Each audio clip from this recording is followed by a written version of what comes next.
आज बात उस दौर की जिसे भारतीय लोकतंत्र के इतिहास का सबसे काला अध्याय कहा जाता है। आपातकाल की 51वीं बरसी पर राजधानी लखनऊ के लोक भवन में आयोजित संविधान हत्या दिवस कार्यक्रम में मुख्यमंत्री योगी आदित्यनाथ ने कांग्रेस पर जमकर हमला बोला। मुख्यमंत्री ने कहा कि आपातकाल के दौरान संविधान और लोकतांत्रिक मूल्यों का गला घोंटा गया था और देश की जनता के मौलिक अधिकारों को छीन लिया गया था। सीएम योगी ने कांग्रेस पर दोहरे चरित्र का आरोप लगाते हुए कहा कि जो पार्टी आज संविधान बचाने की बात करती है, उसी ने वर्ष 1975 में लोकतंत्र को कुचलने का काम किया था। उन्होंने कहा कि आपातकाल के समय प्रेस की स्वतंत्रता पर रोक लगाई गई, विपक्षी नेताओं को जेल में डाला गया और जनता की आवाज को दबाने का प्रयास किया गया। मुख्यमंत्री ने समाजवादी पार्टी को भी निशाने पर लिया। उन्होंने कहा कि सपा के संस्थापक मुलायम सिंह यादव कांग्रेस के साथ गठबंधन को पसंद नहीं करते थे, लेकिन आज राजनीतिक स्वार्थ के चलते सपा कांग्रेस के साथ खड़ी नजर आती है। कार्यक्रम के दौरान मुख्यमंत्री ने लोकतंत्र सेनानियों को सम्मानित किया और उनके संघर्ष को देश के लोकतांत्रिक इतिहास की अमूल्य धरोहर बताया। उन्होंने कहा कि नई पीढ़ी को आपातकाल के बारे में जानकारी देना आवश्यक है, ताकि भविष्य में लोकतंत्र पर किसी भी तरह का संकट न आने पाए। फिलहाल संविधान हत्या दिवस के मंच से मुख्यमंत्री योगी आदित्यनाथ के इस बयान ने प्रदेश की राजनीति में नई बहस छेड़ दी है। अब देखना होगा कि कांग्रेस और समाजवादी पार्टी की ओर से इस पर क्या प्रतिक्रिया सामने आती है। जिन्होंने अपने स्वार्थ के लिए देश के लोकतंत्र को तोड़ा मरोड़ा, दुरुपयोग किया,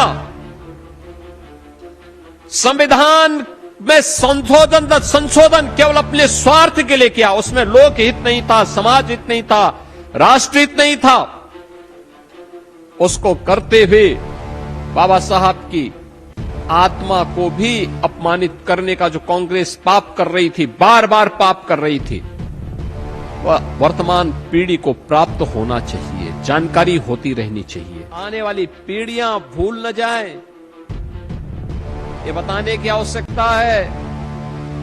जो लोग संविधान की प्रतियां लेकर के घूम घूम करके जनता की आंखों में धूल झोंक रहे हैं, इनके दोहरे चरित्र को जनता के सामने उजागर किए जाने की आवश्यकता है। एक पक्ष इसका और दूसरा पक्ष वह जो उस समय श्रीमती इंदिरा गांधी के अत्याचार के कारण करा रहे थे, लोकतंत्र के समर्थन में जेल की यात्रा कर रहे थे, श्रीमती इंदिरा गांधी जी के आदेश से उस अत्याचार की चपेट में पिस रहे थे। ऐसे श्री लालू प्रसाद यादव जी हों, स्वर्गीय मुलायम सिंह जी हों, इनकी वर्तमान पीढ़ी क्या कर रही है, ये आज उसी कांग्रेस के साए में अपनी राजनीति करते हुए दिखाई दे रहे हैं। याद करिए,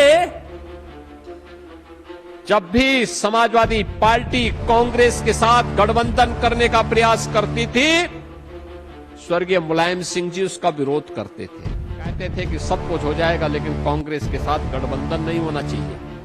लेकिन उनके उत्तराधिकारी क्या कर रहे हैं, उनका आचरण देखो ना, ये कुछ भी हो जाए,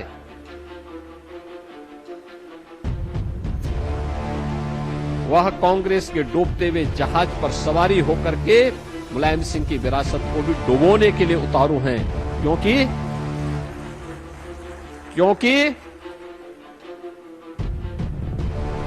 कांग्रेस ने लोकतंत्र को कुचला था, इनका भी लोकतंत्र पे कोई निष्ठा नहीं है। RY न्यूज देखने के लिए धन्यवाद। ताजा खबरों के लिए चैनल को सब्सक्राइब करें, वीडियो को लाइक और शेयर करें। फिर मिलेंगे एक नई खबर के साथ। नमस्कार।